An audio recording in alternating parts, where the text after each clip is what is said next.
बिस्मिल्लाहिर्रहमानिर्रहीम। अस्सलाम वालेकुम। आज 5 जुलाई है और दिन है जुमे का। इमरान खान साहब के जेल से अहम ऐलानात सामने आए हैं, अहम पैगामात सामने आए हैं और तहरीक इंसाफ ने बड़ा फैसला कर लिया है।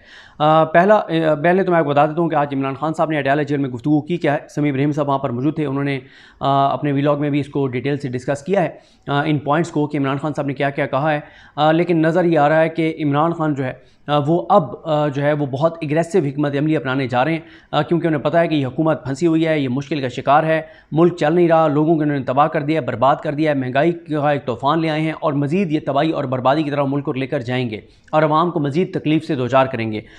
इमरान खान ने जो गुफ्तगू की, इमरान खान ने कहा कि आइन के आर्टिकल 25 के तहत केसेस की समाअत के दौरान पसंद नापसंद नहीं होनी चाहिए। PTI और मेरे मुकदमात के हर बेंच में चीफ जस्टिस काजी फाइज ईसा कैसे आ जाते हैं? मेरे वकला ने काजी फाइज ईसा के हर बेंच में मौजूदगी पर एतराज़ किया है। अब हमें शक है कि हमें इंसाफ नहीं मिलना। जस्टिस गुलजार के 5 रुकनी बेंच ने भी कहा था कि काजी फाइज ईसा हमारे केस नहीं सुन सकते। हमारे वकला का ख्याल है कि हमें इंसाफ नहीं मिलेगा, इसलिए हमारे केसेस किसी और को सुनने चाहिए। यहाँ मैं आपको बता दूँ कि अब तहरीक इंसाफ के लिए मुश्किल हो गया है कि उनके वकला के लिए कि वो एतराज़ ना करें। इतना कैटेगोरिकल इमरान खान साहब ने कह दिया है। देखिए, कल सलमान अकमद राजा साहब ने भी यही ट्वीट किया था। उन्होंने कहा था कि मुझसे कहा जाता है कि मैं काजी फाइज साहब पर एतराज़ क्यों नहीं करता, और वकला तहरीक इंसाफ के आते नहीं हैं। और तहरीक इंसाफ के तमाम तर इस वक्त अगर मसाइल का मैं एक शख्स को ज़िम्मेदार ठहराऊँ तो उसका नाम हामिद खान है। मैं आज आपको बताऊँ कि अभी आपने देखा कि तहरीक इंसाफ की मीडिया टीम के बड़े अहम रुकन मलिक रिजवान साहब, आप लोग शायद उनको ना जानते हो, लेकिन हम मीडिया वाले जानते हैं कि वो कितनी अच्छी शख्सियत के मालिक, कितने शरीफुन नफ्स, एक सोबर इंसान, एक कमिटेड इंसान, इमरान खान के साथ मुखलिस, बड़ा इखलास का तल्लुक, बड़ी कमिटमेंट इमरान खान के साथ। उनको और उनके भाई को अगवा कर लिया गया है और हालात ये हैं कि तहरीक इंसाफ वाले जो है वो जितने लोग अब अगवा हो रहे हैं, अज़हर मिशवानी के भाई अगवा हुए या शहबाज गिल के भाई अगवा हुए, आपने को देखा कि कोई एक के बाद एक कोई प्रेस कॉन्फ्रेंस हुई हो, कोई आवाज़ उठाई गई हो, कोई अदालतों में गए हों, कोई इन्होंने दबाव बढ़ाया हो, कोई असम्बलियों में ज़्यादा आवाज़ उठाई हो? ऐसा नहीं है, बल्कि ये चीज़ इतना नुकसान दे रही है तहरीक इंसाफ को कि तहरीक इंसाफ के जो लोग अगवा होते हैं उनको उनके हाल पर छोड़ दिया जाता है। हालांकि इस वक्त KPK में हुकूमत है, कौमी असम्बली में भरपूर तादाद है, पंजाब में भरपूर तादाद है, लेकिन कोई हमें एग्रेसिव हिकमत अमली इस चीज़ पर नहीं नज़र आती। इमरान खान साहब ने एक मुलाकात में, जो आज से कोई एक हफ़्ता पहले की मुलाकात थी, उसमें भी इमरान खान साहब ने पार्टी को ये कहा था कि अज़हर मिशवानी के भाइयों के लिए और शहबाज गिल के भाई के लिए एग्रेसिव हिकमत अमली अपनाएं। तहरीक इंसाफ अभी तक ये मामला दावे करते रहे, झूठ बोलते रहे, गलत बयानी करते रहे, गीदड़ भपकियाँ, हवाई फायरिंग कि हम ये मामला सुप्रीम कोर्ट लेकर जा रहे हैं, लेकिन अभी तक ये मामला सुप्रीम कोर्ट लेकर नहीं गए। अगर ये सुप्रीम कोर्ट लेकर जाते तो वकला की एक बड़ी तादाद का ख्याल है कि अगर ये सुप्रीम कोर्ट में मामला लेकर जाते हैं तो काजी फाइज ईसा पर दबाव आएगा एक ऐसे वक्त में जब उनकी अपनी अदालत के 7-8 जजेस काजी फाइज ईसा के खिलाफ नजर आते हैं और कि काजी फाइज ईसा इस निज़ाम के साथ मिलकर ये सब कुछ करवा रहे हैं। तो ऐसे में तहरीक इंसाफ को फ़ायदा हो सकता है कि ये मामला 184(3) के तहत ले जाएं और हो सकता है कि इस मामले में मंसूर अली शाह साहब, जो हर मामले में काजी फाइज को रेस्क्यू कर रहे हैं, इस मामले में उनको रेस्क्यू ना करें और मुनीब अख्तर साहब और मंसूर अली शाह साहब एक पेज पर आकर कहें कि ये 184(3) का केस बनता है और इसको सुनना चाहिए। और अगर ये लग जाता है किसी ऐसे बेंच के सामने जिसमें आज़ाद जजेस हों जो अपने हलफ के साथ चलने वाले हैं, तो 24 से 48 घंटे में अज़हर मिशवानी के भाई भी बाजियाब हो सकते हैं, शहबाज गिल के भाई भी रिहा हो सकते हैं और मज़ीद ये जो अगवा के सिलसिले हैं ये भी रुक सकते हैं, रिजवान मलिक और उनके भाई भी आ सकते हैं। लेकिन तहरीक इंसाफ के अंदर एक शख्स है जो काजी फाइज ईसा का सहूलतकार है, जो कहता है कि कोई मामला सुप्रीम कोर्ट नहीं लेकर जाना। तहरीक इंसाफ को चाहिए था कि 184(3) के तहत ख़वातीन कैदियों का मामला ले जाएं, 184(3) के तहत जो है इसका मामला, ये जो अगवा हो रहे हैं इनके बंदे, इनको ले जाएं। जितने मामलात ये देखें 184(3) के तहत इस वक्त तहरीक इंसाफ 70-80 चैलेंजेस हैं उनको। अगर 70-80 184(3) की दरखास्तें डाल देते हैं तो 70-80 में से अगर 5 दरखास्तें भी मंसूर अली शाह साहब और मुनीब अख्तर साहब कहते हैं कि हाँ ये सुननी चाहिए, तो आप अंदाज़ा लगाएं कि पाकिस्तान का किस तरह से एक माहौल बदल जाएगा जब 5 दरखास्तें सुप्रीम कोर्ट टेकअप कर लेगी 70-80 में से। और हालांकि तहरीक इंसाफ को इनके वकीलों का अगर ये मसला है कि हम क्यों मुफ्त केस लड़ें सुप्रीम कोर्ट के, तो भाई आपको ओवरसीज़ पाकिस्तानी करोड़ों अरबों रुपए देते हैं, करोड़ों अरबों रुपए ओवरसीज़ पाकिस्तानी देते हैं, तो आप लगा दें वकला के ऊपर। आज भी अगर तहरीक इंसाफ ये कहे कि हमने सुप्रीम कोर्ट के 50 टॉप के वकला को इंगेज करना है, तो दुनिया दुनिया में भर में से 200 ऐसे बंदे मिल जाएंगे, 500 ऐसे तहरीक इंसाफ को बंदे मिल जाएंगे जिन 500 में से हर बंदा कहेगा कि यार एक एक वकील की फीस मैं दूंगा, आप प्रोफेशनल वकील करें। क्योंकि ओवरसीज पाकिस्तानी इस वक्त चाहते हैं कि इमरान खान रिहा हो, पाकिस्तान के अंदर लोग चाहते हैं कि इमरान खान रिहा हो, चाहते हैं कि ये जुल्म जबर तशद्दुद ये सारा कुछ बंद हो। लेकिन मसला है तहरीक इंसाफ की, जिस शख्स के हाथ में फैसला साजी है सुप्रीम कोर्ट के हवाले से, वो, और अब एक नहीं वो दो लोग हैं, एक नहीं दो लोग हैं। एक तो चलें खुल के बात कर लेते हैं, दो लोगों को मैं जिम्मेदार समझता हूं, बल्कि 3 लोगों को। पहले हामिद खान साहब, दूसरे बैरिस्टर अली जफर, तीसरे बैरिस्टर गौहर।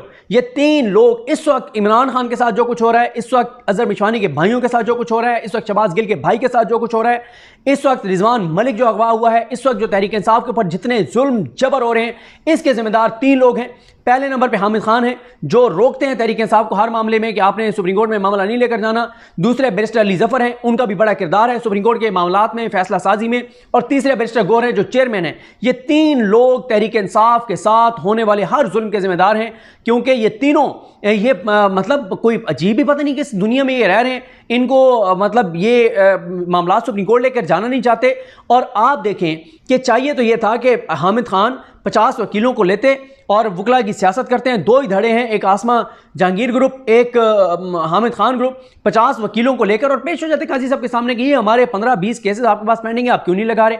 लेकिन हामिद खान ऐसा नहीं करते, उनकी करोड़ों रुपए की फीसें मारी जाएंगी, जो वो हर चीफ जस्टिस के साथ मिल मिला के, और वो केसेस फिर उनके होते हैं कि हर चीफ जस्टिस का बना के रखो, और काजी साहब के साथ तो खास तौर पर बना के रखो, क्योंकि जाहिर है उनकी फर्म और उनको करोड़ों रुपए के केसेस मिलते हैं, तो वो क्यों बिगाड़ेंगे काजी फाइज साहब के साथ। तो इसलिए ये जिम्मेदार हैं। बैरिस्टर अली जफर साहब भी जिम्मेदार हैं, उनके पास भी इख्तियार है कि वो सुप्रीम कोर्ट में मामलात लेकर जा सकते हैं। और तीसरे जिम्मेदार बैरिस्टर गौहर साहब हैं। बैरिस्टर गौहर पार्टी के चेयरमैन हैं, होम्योपैथिक उनका चेयरमैन है। कोई पार्टी के ऊपर उनका कंट्रोल नजर नहीं आता, कोई नजर नहीं आता कि वो अपना माइंड अप्लाई करते हो, कोई नजर नहीं आता कि अपनी सोच अप्लाई करते हो, कोई नजर नहीं आता कि वो फैसला साजी करते हो, कोई मतलब आपको इमरान खान ने दुनिया की 10 बड़ी तंजीमों में से एक तंजीम है तहरीक इंसाफ, उसका चेयरमैन लगा दिया, और आज तक आप जो है वो आज भी अपने आप को नंबर 2 ही समझते हैं, क्योंकि वो एजाज हसन साहब के साथ होते थे नंबर 2 के तौर पर, तो आज तक वो अपने आप को नंबर 1 समझ ही नहीं पा रहे। वो आज भी नंबर 2, पार्टी के हर बंदे का नंबर 2 ही खुद को समझते हैं कि मैं इनका नंबर 2 हूं। मतलब आप एक्ट ही नहीं करते बतौर चेयरमैन। तहरीक इंसाफ जब तक 70-80 मामलात 184(3) के तहत सुप्रीम कोर्ट नहीं लेकर जाएगी, कुछ नहीं होगा। आज आप देखें, अगर रोजाना सुप्रीम कोर्ट में एक 184(3) की पेटिशन दायर होना शुरू हो जाए, और मत करें ये फ्री केसेस, मैं तो बार बार कह रहा हूं, इसमें कोई शर्मिंदगी वाली बात नहीं है। पार्टी के उन लोगों को इनके साथ वो करके आगे आना चाहिए, इनको कहना चाहिए कि हम आपको चलें रुसवा नहीं करते, आपको वो नहीं करते कि आप लोग बगैर फीसों के इतने केस नहीं लड़ना चाहते, क्योंकि आप लोगों की अपनी करोड़ों की आपकी दुकानदारी चल रही है।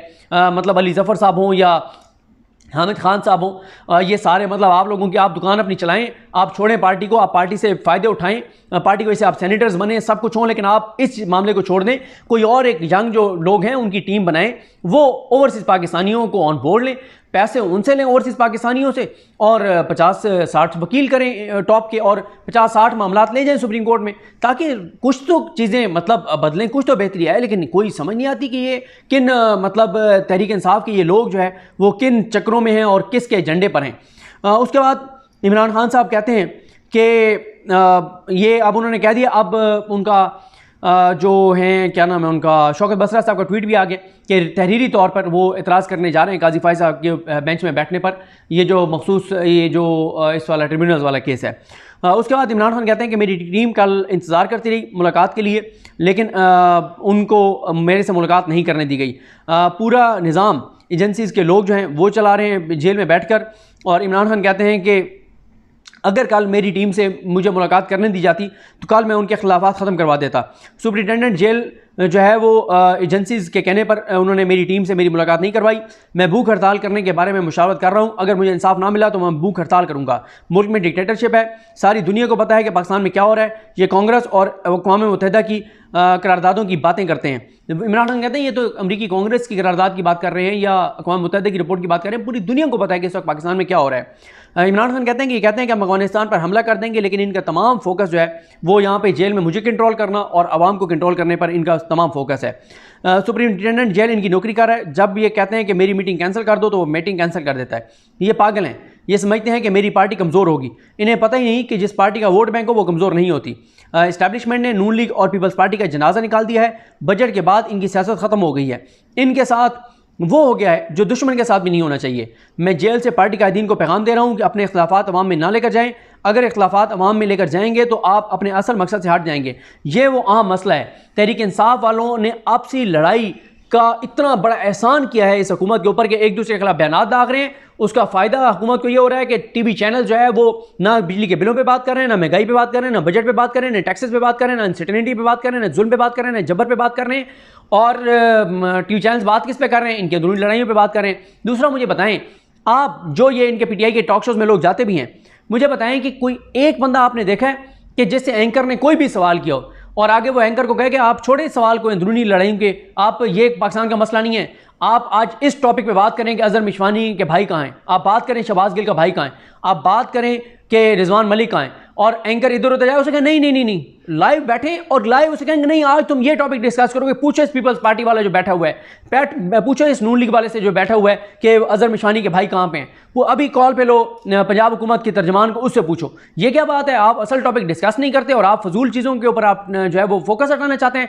अभी बिजली के बिलों पर बात करो, पूछो अपने इस कैमरा मैन से कि इसका बिजली का बिल कितना है, पूछो इस कैमरा मैन से इसके बिजली का बिल कितना है, पूछो आपकी प्रोडक्शन टीम में जो लोग बैठे हैं इनके बिजली के बिल कितने हैं, पूछें। अभी आप इस पर बात करें बिजली के बिल में, छोड़ें हमारे अंदरूनी मामला को, हमारा कोई मामला नहीं है। लेकिन ये जाके एक दूसरे के खिलाफ बयान दे रहे हैं, पूरा फोकस हटा रहे हैं महंगाई से, हुकूमत के मामलात से, जुल्म से, जबर से, तशद्दुद से, अगवाकारी, इन सारी चीज़ों से तवज्जो हटा के अंदरूनी लड़ाइयों के ऊपर बात कर रहे हैं। उसके बाद इमरान खान कहते हैं कि इस तरह इकॉनमी नहीं चल सकती, इन्वेस्टमेंट नहीं आ सकी। बरे सगीर में 1990 तक पाकिस्तान सबसे आगे था, लेकिन आज सब पाकिस्तान से आगे हैं और हमारा मुल्क म्यांमार की तरफ बढ़ रहा है। मौजूदा बहरान से मुल्क को वो पार्टी निकाल सकती है जिसके साथ अवाम हो। मुल्क में एलीट का बजट आ गया है, लोग पिट गए हैं, मुल्क को सिर्फ एलीट कंट्रोल कर रही है। सदर का क्या काम है कि वो सदर हाउस के अखराजात बढ़ा दे। बिजली और गैस के बिलों ने आवाम की कमर तोड़ दी है। आम तासुर है कि उनसे सवाल हुआ कि आम तासुर है कि आपके पार्टी कायदीन ने ओहदे हासिल कर लिए हैं लेकिन आपको जेल से बाहर निकालने के लिए कोशिश नहीं करें। इमरान खान ने कहा कि मेरे वाले से कौमी असम्बली में उमर यूब, सेनेट में शिबली फराज समेत अली बिन गंडापुर और सब ने जो है वो उन्होंने बयानात दिए हैं, खिताब किए हैं और कोशिशें कर रहे हैं। और इमरान खान ने कहा कि मुज़ाकरात और बातचीत अब नहीं हो सकती, वक्त 8 फरवरी के बाद गुजर गया है। ऊपर बैठे ताकतवर ये चाहते थे कि मैं गारंटी दूं कि इक़्तिदार में आकर उन पर हाथ नहीं डालूंगा। मुज़ाकरात तब होते हैं जब किसी मसले का हल निकले। हम शहबाज शरीफ से मुज़ाकरात करेंगे तो उनकी हुकूमत चली जाएगी। ये कहते हैं कि हम शहबाज शरीफ से क्या मुज़ाकरात करेंगे, हमारा मैंडेट वापस कर दो। वो पागल है, वो हमसे हमारा मैंडेट वापस करके और अपनी हुकूमत ख़त्म करवा दे। पूरा मुल्क कह रहा है कि सबसे बड़ा फ्रॉड इलेक्शन करवाया गया, लेकिन चीफ जस्टिस काजी फाइज ईसा इलेक्शन कमीशन की तारीफ़ कर रहे हैं। जिस इलेक्शन कमीशन ने मुल्क का सबसे बड़ा फ्रॉड इलेक्शन कराया, हमें इंसाफ के लिए उसी के पास भेजा जा रहा है। अगर इस फ्रॉड इलेक्शन की तहकीकात हो जाती हैं तो चीफ इलेक्शन कमिश्नर पर आर्टिकल 6 लग जाएगा। जेल वाले परेशान हैं कि मुझे महमूदुर्रहमान रिपोर्ट अडयाला जेल के अंदर कैसे मिल गई। वो इस मामले की तहकीकात कर रहे हैं। 1 साल होने वाला है, मुझे चक्की में ठहराए हुआ है। सख्त गर्मी के बावजूद मैं इसकी शिकायत नहीं करूँगा। मैं वक्त यजीद की कभी गुलामी नहीं करूँगा। मैं वक्त यजीद के हाथ पर बैत नहीं करूँगा। जेल में मरने के लिए तैयार हूँ, लेकिन कोई डील और समझौता नहीं करूँगा। जब तक जिंदा हूँ ये जंग लड़ूंगा। मैं ला इलाहा इल्लल्लाह कहने वाला हूँ। मरियम नवाज़, नवाज शरीफ और ख्वाजा आसिफ के बयानात की वीडियोज़ मौजूद हैं। KP की हुकूमत को कहूँगा कि इनकी वीडियोज़ निकालकर इन पर भी मुकदमा दर्ज करें। अब मुझे बताएं ना कि अली अमीन गंडापुर क्यों हाथ पे हाथ रख के बैठे हुए हैं। आज मिले भी हैं इमरान खान से। भाई अगर वहाँ पे इमरान खान के ऊपर पंजाब काबीना ने एक घटिया रिपोर्टर के कहने पर एक इतना बड़ा गद्दारी के केस की मंजूरी दे दिया है, तो इनके तो वाज़े बयानात मौजूद हैं। आप नवाज शरीफ पर एक केस करें KPK में, मरियम नवाज पे करें, ख्वाजा आसिफ पे करें, इन सारों पे 40-50 केसेस रोज़ KPK की काबीना का इजलास हो और रोज़ किसी एक पर FIR दर्ज करने का हुक्म दें, रोज़ किसी एक की गिरफ्तारी के वारंट जारी करवाएं, रोज़ किसी एक की गिरफ्तारी के ऑर्डर्स दें। और ये करें ना, आप क्यों नहीं करते? आप मतलब आप हाथ पे हाथ रख के बैठे हुए हैं। वो हुकूमत जो है वो जो मर्जी इमरान खान के खिलाफ करती रहे, आप जो है वो अभी तक हिकमतें देख रहे हैं और अभी तक आप लोग डीलें करके बैठे हुए हैं और समझौते करके बैठे हुए हैं। उसके बाद इमरान खान ने कहा कि अफगानिस्तान के साथ तल्लुकात मजबूत ना होने तक TTP से जंग नहीं जीती जा सकती। तालिबान के खिलाफ आप ऑपरेशन शुरू करेंगे तो वह भाग के अफगानिस्तान के अंदर चले जाएंगे। जब तक आपको अफगानिस्तान से ताउन नहीं मिलेगा, आप इस ऑपरेशन में कामयाब नहीं हो सकते। बिलावल भुट्टो और हमारा वज़ीर ख़ारजा अफगानिस्तान क्यों नहीं गए? हम हुकूमत की आल पार्टीज़ कॉन्फ्रेंस में शिरकत करेंगे। ये उन्होंने कहा अज़्म इस्तेहकाम के ऊपर अगर आल पार्टीज़ कॉन्फ्रेंस होगी हम शिरकत करेंगे। ये मुल्क इशू है, मुल्क की खातिर APC में जाएंगे। जब तक अफगान हुकूमत साथ ना दे, 2500 किलोमीटर तवील बॉर्डर पर यह जंग जीतना मुमकिन नहीं। हमारे दौर में NDS और गनी हुकूमत आपस में मिले हुए थे, उसके बावजूद अफगानिस्तान गया और बातचीत की। ये आज इमरान खान की गुफ्तगू है। इसमें सबसे इंपॉर्टेंट 4-5 जो चीज़ें हैं वो एक तो यही है काजी फाइज इस पर अदम एतमाद। अब देखते हैं कि PTI के वकला क्या करते हैं, अदम एतमाद करते हैं नहीं करते, क्योंकि सलमान खान राजा साहब ने तो वकील कर लिया हामिद खान साहब को, और हामिद खान साहब को आपको पता है कि वो नहीं चाहते उनकी करोड़ों रुपए की फ़ीस जो है वो केसों में उनकी दुकान बंद हो। और दूसरा ये है कि दूसरा इमरान खान साहब ने जो FIRों का कहा है कि इनके ऊपर KPK में FIRें करें, इनके बयानात मौजूद हैं। और तीसरा जो इमरान खान ने जो बहुत अहम है कि पार्टी के अंदरूनी इख्तलाफात के ऊपर इमरान खान ने कहा कि कोई बयान ना दे। देखें, अगर तो इमरान खान के इस हुक्म पर अमल हो गया तो फिर मीडिया के पास टॉपिक कोई और रहेगा नहीं, फिर मीडिया बात करेगा कुछ और चीज़ों पे। और ये PTI के लोगों ने दो तारीख अक्सरियत दी है, लोग ये अवाम के नुमाइंदे हैं, इनको नहीं चाहिए कि जिस टॉक शो में जाके बैठे बिजली के बिलों के ऊपर बात करें, ये किसान की तबाही के ऊपर बात करें, किसान की बर्बादी के ऊपर बात करें, ये बेरोजगारी के ऊपर बात करें, ये अनसर्टेनिटी के ऊपर बात करें, ये इन चीज़ों के ऊपर बात करें जो आम आदमी के इशूज़ हैं, जो हेल्थ की इशूज़ हैं पंजाब में, उसके ऊपर बात करें। ये बात ही नहीं करते, फजूल से जाके बातें करते हैं। और इन्हें वो काम करना चाहिए जो शोएब शाहीन साहब ने किया है। शोएब शाहीन साहब एक टॉक शो में जाके बैठे, उन्होंने कहा एक एंकर को, उन्होंने कहा इमरान खान का नाम नहीं ले सकती आप। मैं लेती हूँ इमरान खान, मैं कह रही हूँ इमरान खान। उसने कहा अच्छा तस्वीर चला सकती हैं, वीडियो चला सकती हैं इमरान खान की, चलें आप इमरान खान के खिलाफ बात करके और उसकी वीडियो चला दें, आप उसको कंडेम करें, उसकी मजम्मत करें, उसके खिलाफ स्टोरी करें, उसके खिलाफ बात करें, लेकिन तस्वीर चला के बात करें कि ये इमरान खान है, इसने ये किया वो किया, तस्वीर तो चलाएं। तो टैं फिश सब कुछ ख़त्म हो गया, चिरागों में फिर रोशनी ना रही। तो ये चीज़ करनी चाहिए, जाके मीडिया को भी एक्सपोज करना चाहिए, चाबी वाले खिलौने जो एंकर्स हैं उनको भी एक्सपोज करना चाहिए। मुझे अपनी दुआ में याद रखें। अलग सबका हामी नासुर। अल्लाह हाफ़िज़।